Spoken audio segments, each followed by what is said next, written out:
From Heterodox Academy, this is Half Hour of Heterodoxy. Conversations with scholars and authors, ideas from diverse viewpoints and perspectives. Here's your host, Chris Martin. Thanks for tuning in. My guests today on this co-recorded episode are Erik Fogg and Xander Snyder. They're hosts of the ReConsider Podcast. Some of you may already subscribe to that. Their podcast covers politics, history, and the social sciences more broadly. Their slogan is, "We don't do the thinking for you." I met them at the podcasting conference Sound Education in Boston in October or November of last year, and it was great to meet a bunch of podcasters there. Spent a lot of time chatting with both Xander and Erik, and we found we had common interests, so we decided to do this co-episode. So Chris Martin from Coldplay, welcome. Thank you very much. I will not be doing any singing in this episode.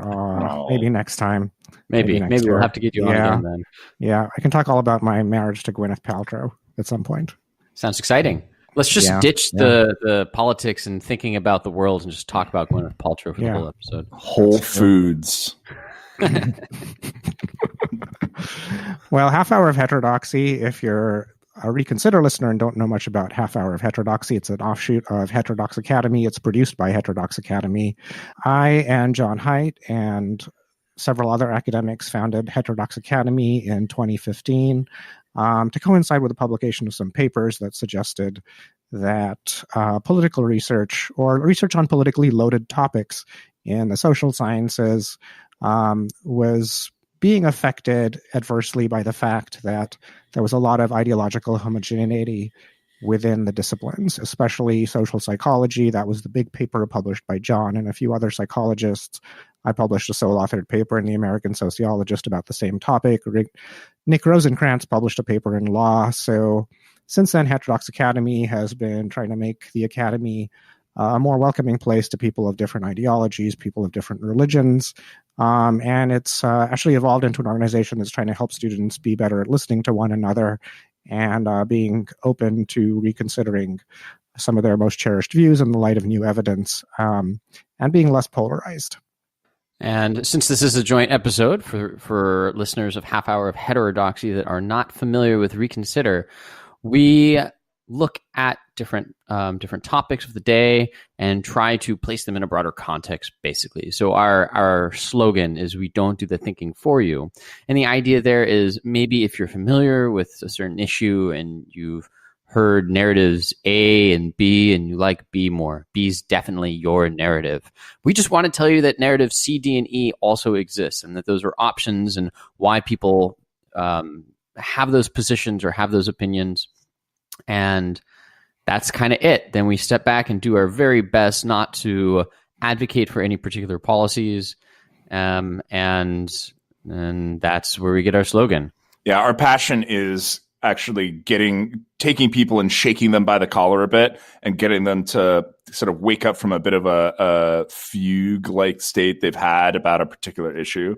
And our background is not so sophisticated as Chris, and certainly not Mr. Haidt, who, if you listen to ReConsider, we love to cite him a lot. He's one of our great influencers, or Dr. Haidt, excuse me. And but our background is we both have studied economics and political science fairly extensively.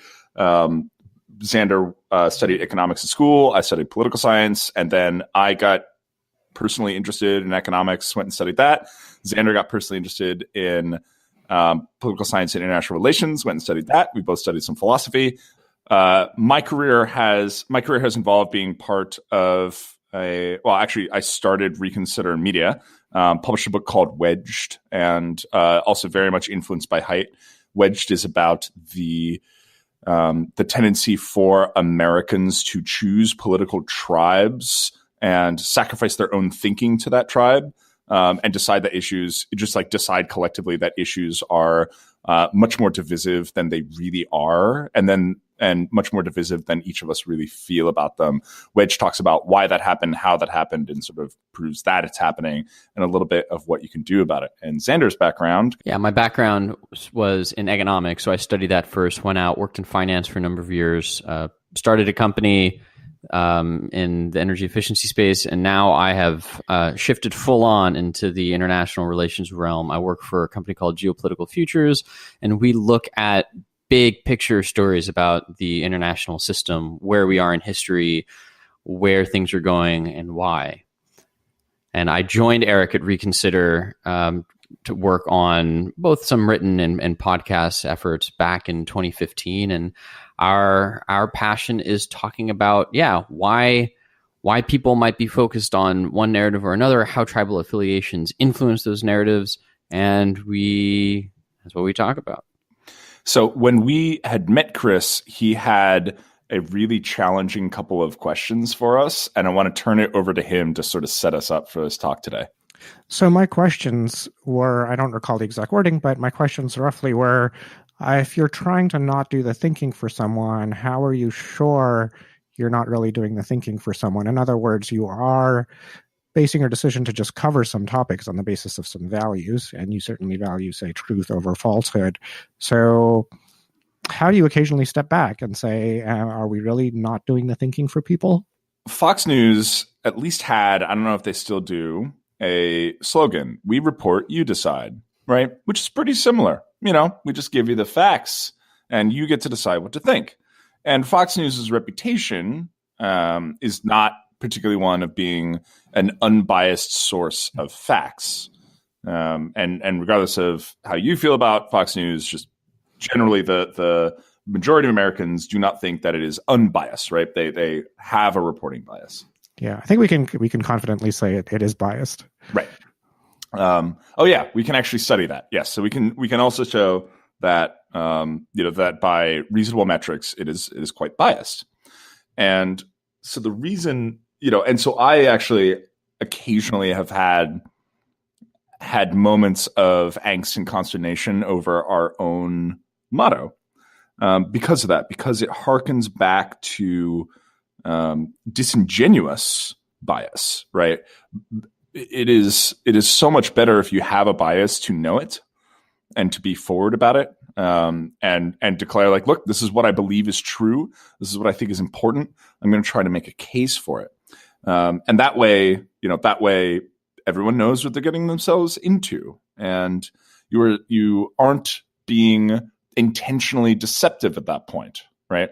Whereas if you tell people, hey, we don't have biases, we are objective in some way, we are beyond bias, we don't tell you what to think. And if you're good enough and clever enough and your tongue is silver enough, you might just convince people that's true even when you are telling them what to think.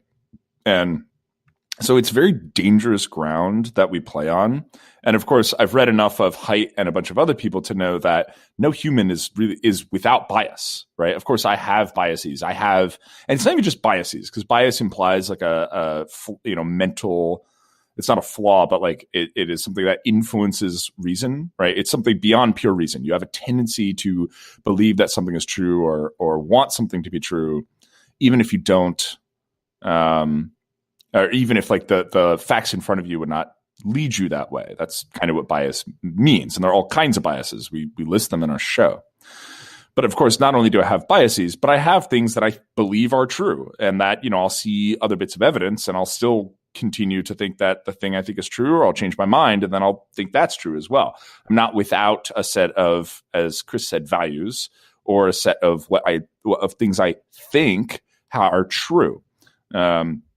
And so when I was thinking about this, the question of, do we really not do any thinking for anyone? Suddenly it starts to sound like, well, maybe that's literally impossible, right? Maybe that to make that claim ever in any circumstance is disingenuous. I've got some thoughts on what our motto and what our commitment means to us, but I want to shut up and let Xander talk for a minute.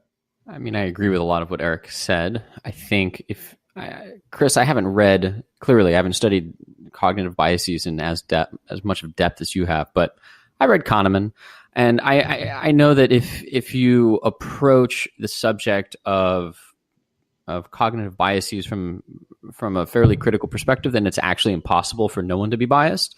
Everyone has biases. It's like you said, just by selecting a certain topic, you are introducing a bias into the conversation, period. So I think from a certain angle, everyone is biased. It is impossible to not be biased. It is impossible to be purely objective. And recognizing that, I think sort of the best next thing that you can do is strive for objectivity as much as possible.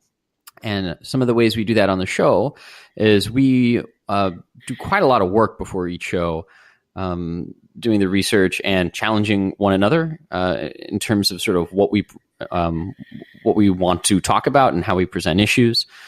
We do our best on the show to be open and frank if we do have a bias that's completely unavoidable on a certain topic. We did a show, it was a while ago at this point, about some privacy issues with Apple and the FBI and the iPhone that the FBI wanted unlocked. And I spent 2 years as a privacy advocate for a group that was working against mass surveillance after the Snowden leaks. There's no way I can be unbiased about that topic. So I had to mention that up front. So I think that's part of it.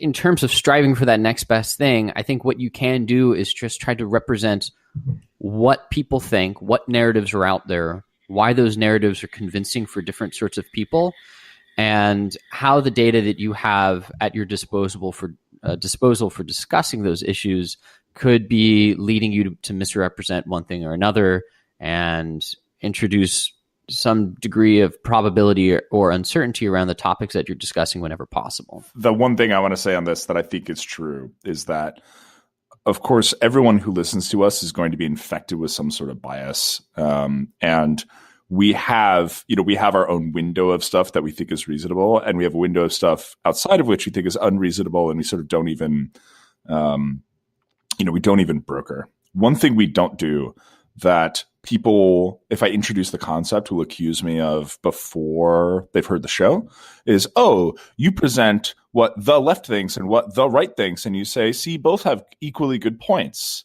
right? Everyone's got equally good points, and that's certainly not what we do. I think the commitment that we really make, that is the essence of our motto and the essence of our show, is while we're introducing certainly curation bias to a large extent based on what we cover, what we're committed to is a dialectic, is like, what's our pedagogy ultimately? It's a dialectic. So we are introducing dialogue that is meant to shake people out of thoughts or patterns of thought that they have. I've told people that we are breakers, not builders. So we run around with hammers and we hit things a lot, and it can be uncomfortable because then we just leave you. We just say, okay, this thing that you felt was rock solid, we've like kind of broken through the clay facade on it, and it's a little bit empty inside. Now what? And there's not much we can do at that point other, to let them go, to let them come to a conclusion, other than point them to different ways that some different people have thought about it, without telling them, what we think is the best thing. And so the biggest thing, the most important thing that I think is behind that is we don't draw conclusions about what is true, what is right in any of these realms. We, with probably a heavy dose of curation bias, go and beat things up a little bit and then walk away. And that pattern, I think what our hope is with that pattern of experiencing that with us and going on that journey with us, because it's often a journey for us as well as we explore these topics. By people going on through that journey with us, they're going to be able to do more and more of it on their own, at which point any leaning on us they've been doing, any sense of crutch, they start to let that go and run forward themselves and, kind of leave us behind. There's a point that ReConsider should be left behind in your journey of finding truth. That's an interesting perspective to take for a podcast. I think a lot of podcasters want people to just keep listening. So it's a very altruistic perspective, I would say. So what I hear you saying is that in a way you're like anthropologists. You're trying to go into a tribe and just describe what is going on and try to understand the internal mental states of people there without evaluating what's going on in that particular tribe from your perspective. So in a way, you're anthropological, which is valuable. I think anthropology sometimes is less valued because it, at least for a long time, did not focus on Western society. So it just got bracketed, and political scientists and historians and sociologists talk to one another, and anthropologists were off in a corner doing their own thing. Fortunately, we now do have anthropologists who study things like the anthropology of Wall Street. And what I hear you saying is you also try to be journalists in the tradition of, let's say, a magazine like The Economist, where you do a lot of investigation, but you don't advertise yourself as having a political slant per se, and you just want to get the facts out there, but not just the facts, put the facts into a narrative like a good historian would. So maybe you're part anthropologist and part historians. Is that maybe a fair description? I would say yes. I would say I don't know if we're journalists to the sense in the sense that a lot of the times journalists are actually going out there and getting the scoop, getting the story, and we're not. We're reading the scoop. We're reading the stories that journalists are collecting, and we're trying to put them in perspective best as possible. I will take 15-second umbrage with your comment on the Economist. I don't think they do a particularly good job of presenting information unbiased at all. I think they do an incredible amount of policy advocacy in their work. They say if Mr. X wants to accomplish Y, it would be best that they do Z. And a lot of their stuff, especially in the last couple of years, has taken. I don't really want to categorize it, but I would say that it fits firmly within a school of thought that is not trying to just present information. Yeah, I would agree. I would actually agree with that. I feel like, relatively speaking, they try to adopt that tone relative to journals like, say, the National Review or The Nation. Sure, the tone is there. I will agree with that, definitely. One question I had for you, Chris, is, sorry, I guess I should answer your question and not just dodge it. I might dodge it a little bit. I need to think about what's the best analogy for us. My analogy was a little more, how do we say, a little more messianic, and so I'm going to feel really bad saying this, but I like to think of us as going at things a little bit like Plato, where, what we do is, if you read Plato's dialogues, what's happening in Socrates is constantly saying like, oh, so the logical conclusion of what you just said is blah. So you think blah, and people are like, sweet Jesus, no, I don't think blah. That's insane. Like that's absurd. And he goes, oh, so if you don't think that, then what about this? And what about this? And what about this? And what happens is, is one of two things always happens to the people that Socrates talks to. They either walk away like, dazed and confused, and they're probably going to go like become a monk for a while to try to, sort out everything, because everything they thought was true has been upended, or they like retreat into their shell. And that's how those dialogues tend to end. And we're probably not as, we are certainly not as talented at this as is Plato. And good so clarification. Thanks. We are not the greatest thinker that has ever existed in the history of the West. But well, Socrates was kind of a troll. I think that's the consensus now. He was a very smart troll, but yes, he was trolling people. Yes, but it was a pedagogical tool, right? And it was a pedagogical troll. Yeah, it was a very intentionally pedagogical troll. And I think why I think this is so interesting is actually what we're doing is we're, part of our bias that we take is we tend to go take hammers against orthodox positions. And, probably I would assume that most people in the US accept that there are generally two orthodoxies about different issues. Like, you bring up an issue, you say, what do people think about this? They're going to say, oh, it's this or it's that.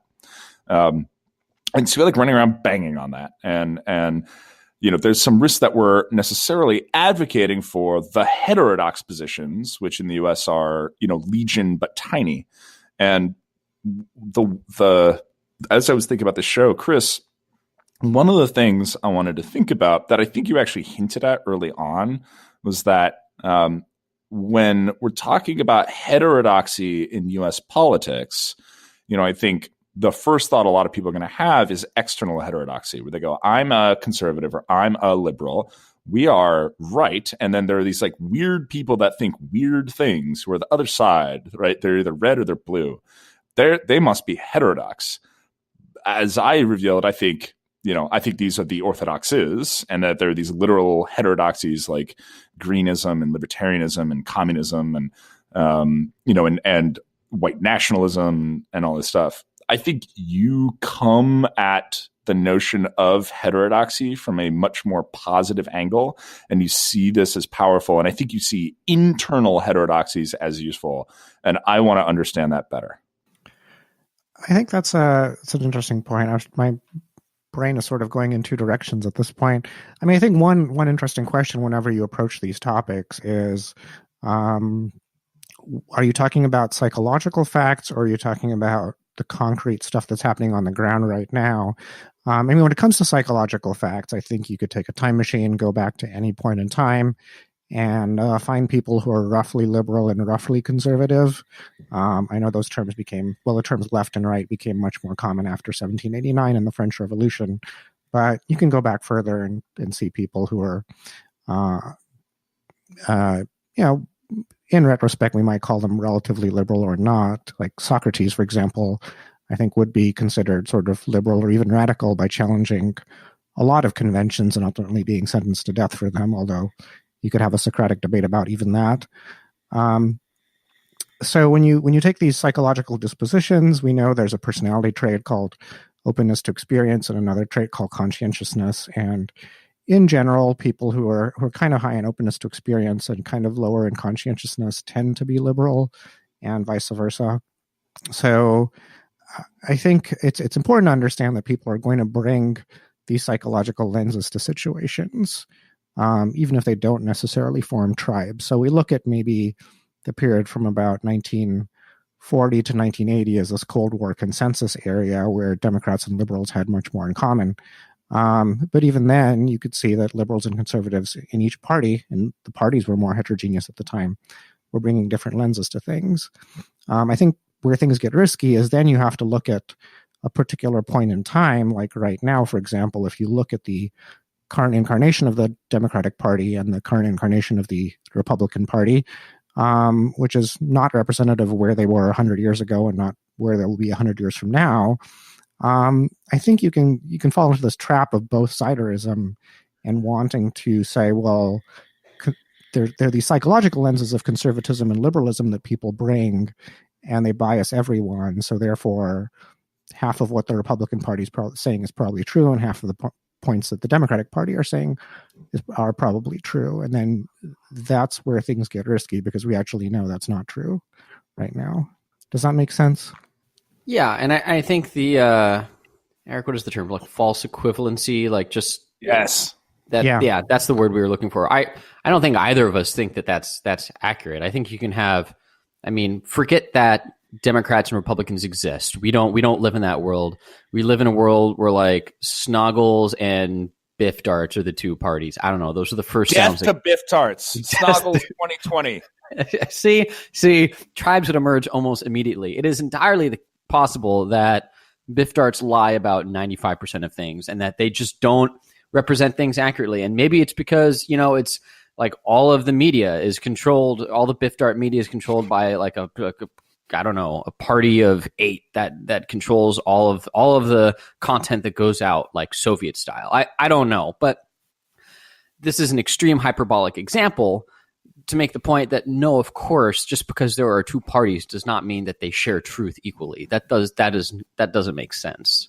I think the data, though, right now show that even if you look at the voter bases, if you look at Matt Grossman's research in political science, for example, there is an asymmetry in the sense that if you ask people, should your party be more open to compromise or should it completely resist compromise? Democratic voters tend to be more open to compromise.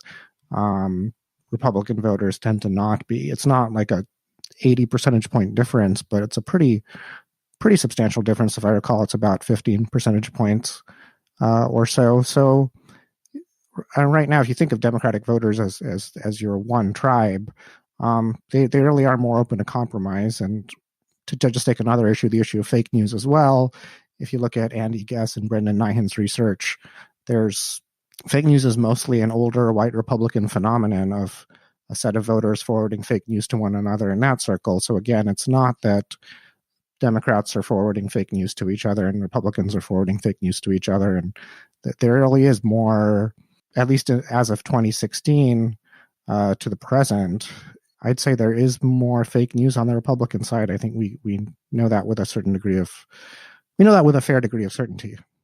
The thing I want to quibble about the first one is, gosh, I'm not going to be able to cite whose study it is, but I'd have to go grab my own damn book. Is one of the impressions that I have, and I have probably read some research on it at some point. I owe it to you in the show notes, my friends. I owe it to you in the show notes. Is that someone can say, when asked, how open are you to compromise? Someone can say, I am very open to compromise. And why would they say that they're open to compromise? Because it's part of their self-identity, their sense of identity, that they are someone who is open to compromise, right?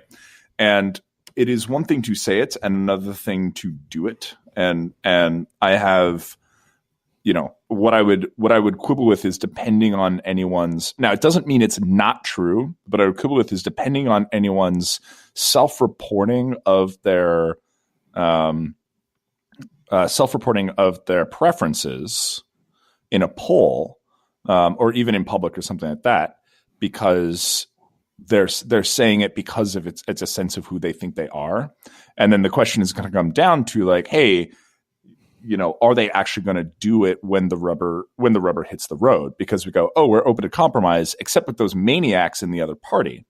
That what they want us to compromise on is unacceptable. We're no longer asking about compromise. Everything they want is against our core values. And so I often, not to try to change the perspective over to going everyone's just as bad as everyone. But to say I think it's an important point for when we are doing this research and looking at these polls and we ask people what they think or what they believe in, we have to know that is tentative until we see them with skin in the game. Gosh, I forget his name. The guy who wrote the book Skin in the Game, he wrote Black Swan. Nassim Taleb? Thank you, Taleb. I love Skin in the Game. I'm totally bought into it. I think that his point that you can't really know what someone believes, or you can't really rely on someone reporting something until they have put skin in the game to test it, is very valid. And I don't know if what I just said resonated with you at all. No, I think there's evidence there's evidence that making people accountable for their forecasts actually makes them more conscientious and less biased. So accountability does matter. I think the data, though, I completely agree that if part of your identity is saying I'm a tolerant person, yes, you will answer on surveys, I'm a tolerant person. So if that were the only data we had, I think it wouldn't be so reliable. But then if you look at things like Republicans being called rhinos, Republican in name only, right? Essentially, any Republican who's open to a little bit of compromise gets called a rhino and gets purged from the party. And you don't see that happening. There's no Democrat, there's no dino Democrat in name only, for example, phenomenon. There are some people who, that there are internal arguments, but there's no equivalent phenomenon. Right. I guess at this point, though, and I kind of want to ask you about how some of that other data is collected, but if it seems like we're quickly devolving into a conversation about how we categorize different groups of people, which is a valid argument to have, right? But if we don't even know what a Republican is before we say that Republicans tend to be less willing to compromise, then what exactly is the conversation that we're having? So, Xander, what's I think I would say most people listening to this, including me, would say, "Ooh, well, I know what a Republican is. It's someone who says they're a Republican." What's the alternate way of looking at this? Well, I'm referring to the rhino thing, Chris. So you say Republican name only, and these studies that you're referring to Are rhinos included in the data, or because you mentioned that they get purged from the party, that they aren't included somehow in whatever the tag is on the survey or the study that's done to see whether or not they're willing to compromise? Okay, I see what you're saying. So the term rhino, it's only used for Republican politicians, so they're generally not used in surveys. What I mean is at the electoral level, Republican candidates will refer to other Republican candidates as rhinos. It's not based on survey data at all.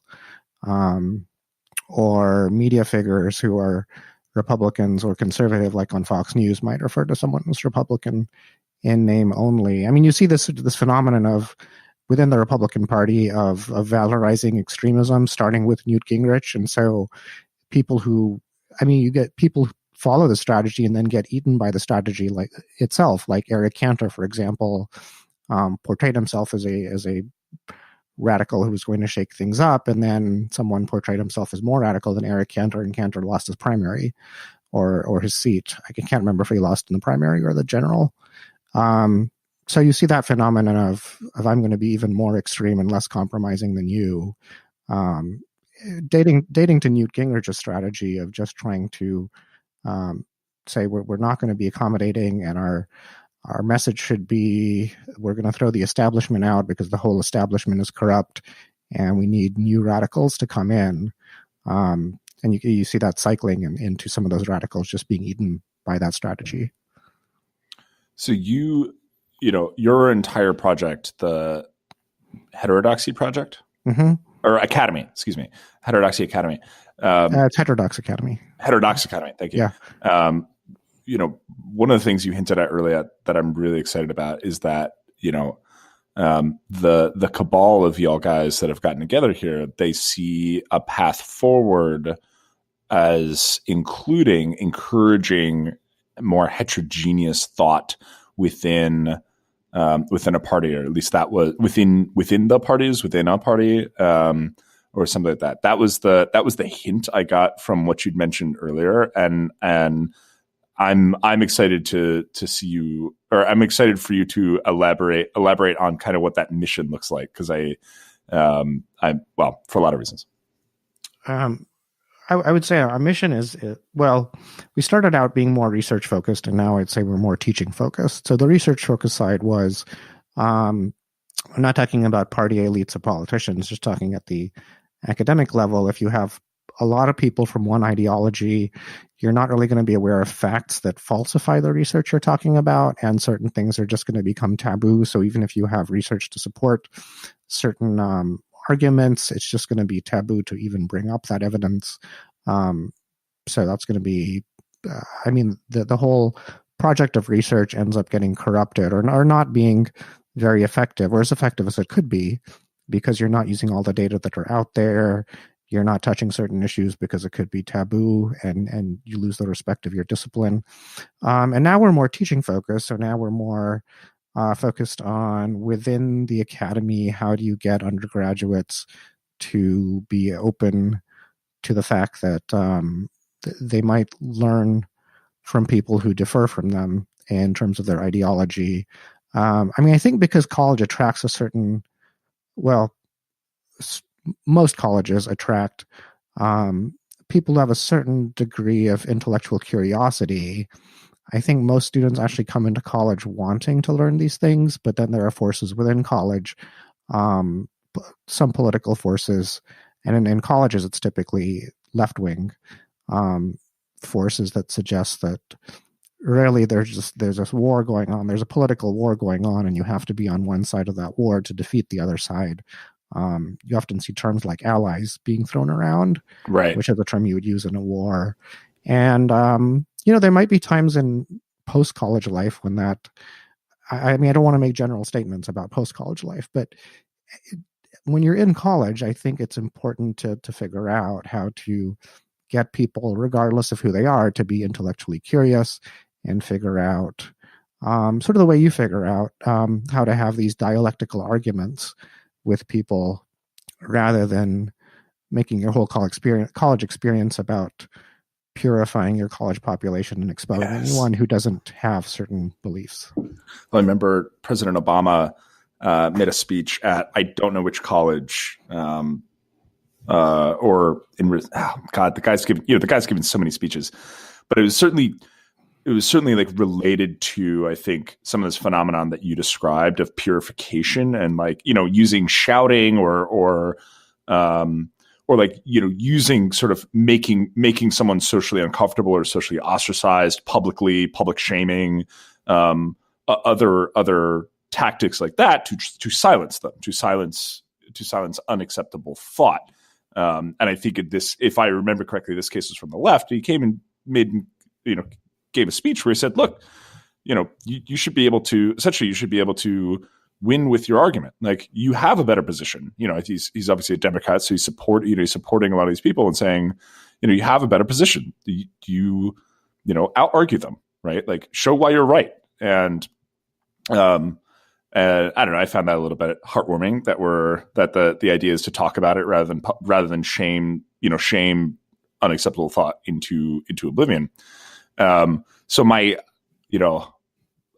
based on what you guys have learned, what can ReConsider's listeners learn from that in order to, one, help themselves be more intellectually curious and less purifying, and two, help them help friends who are particularly dug in to be open to the same.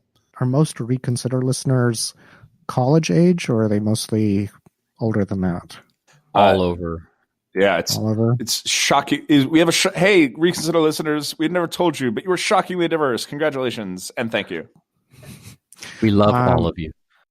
To put in very broad strokes, I would say keep tabs on what's happening in the worlds of moral psychology and political psychology, but also keep tabs on what's happening in the world of political science and history. So I'd say moral psychology and political psychology are important because, as you pointed out, there is some tribalism out there. And some of that research shows to what extent, if you divide the world simplistically into just two tribes, liberals and conservatives, to what extent there's some symmetry in those biases. I mean, Jarrett Crawford's research is one good place to start, for example. And then political science and history research, too.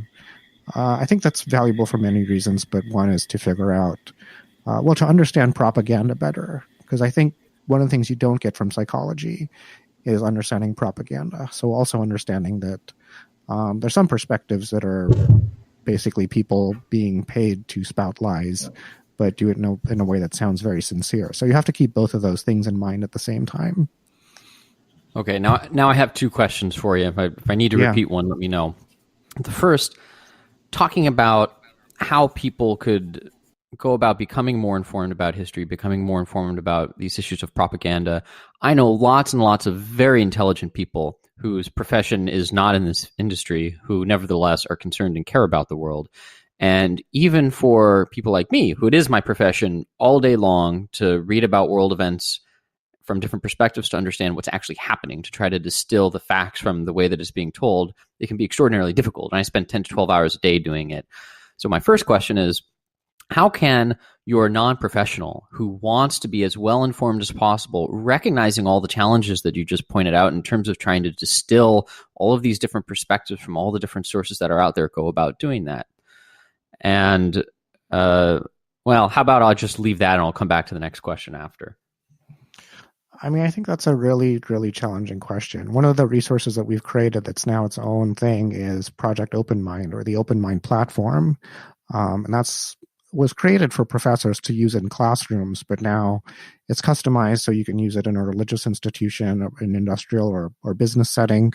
So just to get people to understand the importance of being open-minded, if, let's say, you're managing a company, or even if you're curious about just understanding how you might be more biased than you think, that's a good route.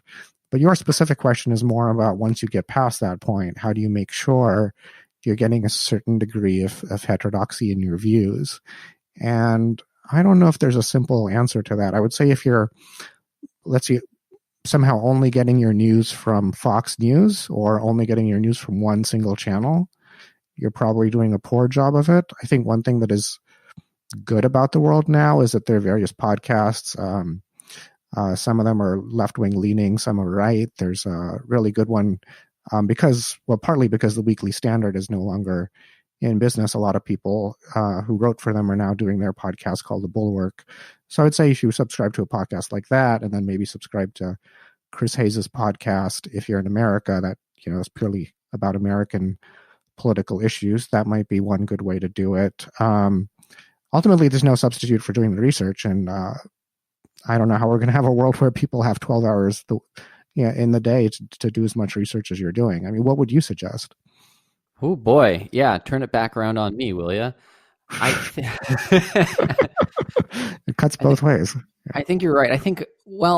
So at ReConsider, we published 2 sets of documents that we kind of keep referring to. One's called ReConsider Principles, and another is called the ReConsider Discussion Strategies. And the idea is laying out some of the common problems that you will encounter when trying to learn more about any particular topic. And that involves both in interacting with other people and interacting with your own thoughts. And frankly, at some point, I'd love to get you to read about it, because you're actually, an expert in this field. And we collected a lot of this information from practical experience in our own experiences. But for example, being skeptical of sources that you particularly trust. So internal skepticism, being skeptical of the things that you tend to depend on because you will be less critical of them, would be one thing. And that perhaps may drive you to seek out more than just NPR or just Fox. And I'm not equating these. This is not a false equivalency thing. It's just sources of information that I know a lot of people tend to depend almost exclusively on them as sources for information. So if you really like NPR and you just come to expect them as a source that you trust inherently, then perhaps finding a way to be more skeptical of them on a more regular basis, so that you are asking questions about the information that they're presenting to you, that may drive you to seek out, 15 minutes of your 1 hour a day of consuming information, a new source that represents that topic in a different way. So that might be one way of doing it. Trying to find a way when you're having a conversation with someone else that is presenting information to you, of seeing them as a person that's after a common goal, that is a good goal, that is trying to improve the welfare of our shared country, and understanding that even though they may be presenting a policy prescription, or a podcast or TV show is presenting a prescription that really sits wrong with you, trying nevertheless to see if at all possible, if that person is coming from a place that at least they think is good, so they can see them as a good person. And I think that lowers the defenses a lot. And when you lower your own defenses, you're more likely to be less reactive and to be actually able and willing to hear new ideas. So those are some ideas. But I certainly think that trying to diversify your sources of information, like you said, Chris, is a good idea. And there's no reason not to be able to do it today with the wealth of podcasts and YouTube channels that are out there. We work a lot with a guy named Enrique Fonseca from Visual Politique. He has 2 great channels in Spanish and English, that 12 to 15 minute bite sizes of stories twice a week that you can get. And there's a million of channels like this now with focus on geopolitics and different battles in history. And there's no shortage of information. It's just hard to know where to start sometimes. So it's sort of like a dual purpose or a dual raison d'etre at ReConsider, is trying to be able to begin to offer, be a source of sort of jumping off where you can find some additional sources of information like that. So we're like a repository, and we're trying to do that. I don't know if we've been as effective as we could be, Erik, but we both do other things. So anyways, that's my answer. The thing I would add to it is I think that you've got to some extent, be able to use those same principles, use some smarts that you've gathered, some skepticism you've gathered, mix with some open-mindedness you've gathered over time to outsource a little bit of this learning. I think that, Congress people, it's it's supposed to be their full-time job. They have to spend most of the time campaigning, but it's supposed to be their full-time job to try to understand these issues and be able to make well-informed decisions on them. I think the idea that, if you tell someone like, yes, to like achieve a reasonable level of understanding of something, you have to do all the research yourself, especially from like kind of first sources, primary sources, is just like, it's just bonkers. I mean, it's just not going to happen. And, even I what I do is I rely on a network of humans that I trust, with whom I've established sufficient relationships such that I'm able to get sort of the real take from them and pick stuff apart in conversations and challenge things and be re-challenged myself. That many of whom are either quasi-experts in, or at least very interested in topics that I'm not. So a good example is like I used to do a ton of research on healthcare, and I've lost a lot of connection to it. But there's a couple friends of mine who are really deep in it, and I learn a lot of stuff from them that gets distilled down because I've sort of delegated and outsourced this process a little bit. I get to pick stuff apart. I get to do some select research to challenge things or expand on things, and it means that I have a better chance of keeping up without having to spend 12 hours a day on it. The trick here is that you have to have the right mental tool set to be able to listen to someone and just know, like, okay, where's this person coming from? What's their curation bias here? What's their what are many of their biases here that are going to get them to present things in a certain way to me, even if they're like doing their damnedest to be accurate with me. Because I think the biggest threat is not people trying to be accurate, but being a little bit off. I think the biggest threat is when you have the war fighters who like want something to be true and don't really care if it's not. In a lot of ways, those are the ones you sort of want to stay away from them as sources of information. And you don't find people who have like a true sense of curiosity. And if you can find people who are truly curious, truly interested in finding truth, willing to change their minds, those are going to be good people with whom you can form a little network of truth seeking. I think that's a good strategy. I mean, I think the challenge we all face is just time and energy. And if someone like you has this background of being part of networks of highly informed people, that's a different situation from a lot of people in America. So that's a challenge. I forgot to say one thing, but I guess one tip I would just have is don't get your news from television. Television networks in general are entertainment focused. You can see that change. I just interviewed Kevin Cruz about his book Fault Lines by him and Julian Zelizer. And one change you see in America is television news becoming much more entertainment focused from the 70s to the present. So, I don't like dissing people, but I would just say avoid TV as your primary source of news as well. I'd love to continue this further, but I think we might need to wrap up. Maybe we could do a co-episode in another few months about a different topic. Sure. Sounds fun to me. That sounds like a brilliant idea.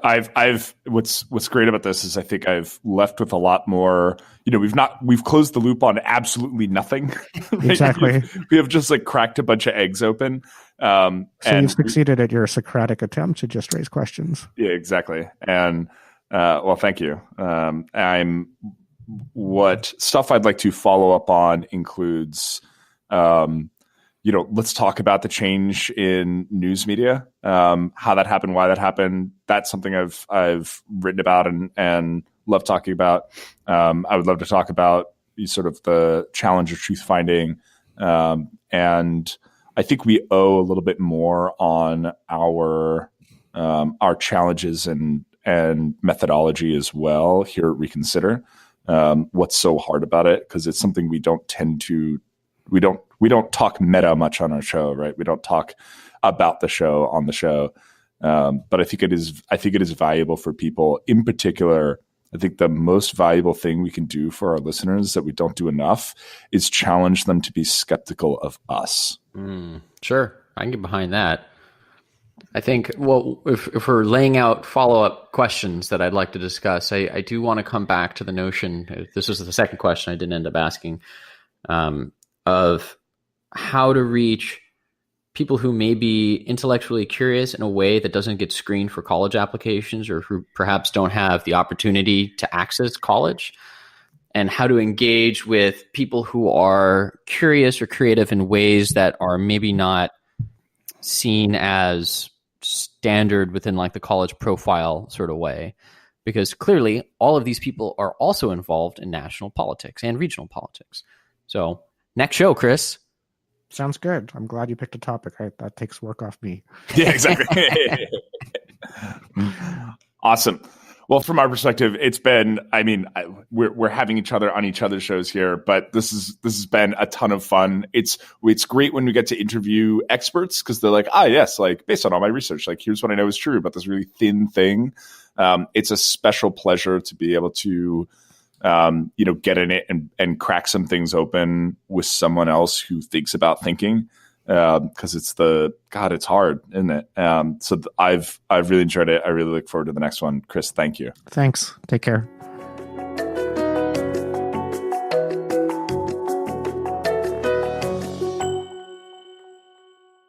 You can visit reconsidermedia.com to learn more about the ReConsider podcast. I've also added some links in the show notes to the political science and psychology research that I mentioned during the episode. That includes research by Matt Grossman and David Hopkins. I unfortunately neglected to mention David in the episode.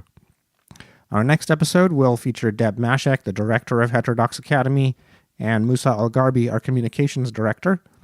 They'll be reflecting on some of the challenges that Heterodox Academy faced in 2018, and also some of the successes. They'll also be talking about what's in store for 2019. The episode after that will feature historian Julian Zelizer. We're going to be talking about how to teach students about polarization in America. Zelizer is the co-author with Kevin Cruz of Fault Lines, A History of the U.S. since 1974. Lastly, in late February, we'll have an episode with Katie Baxter and Noah Silverman of Interfaith Youth Corps, an organization that fosters interfaith cooperation on campuses and in society.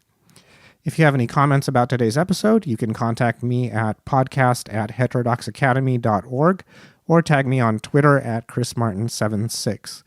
If you're an academic, you can also learn more about joining Heterodox Academy at heterodoxacademy.org.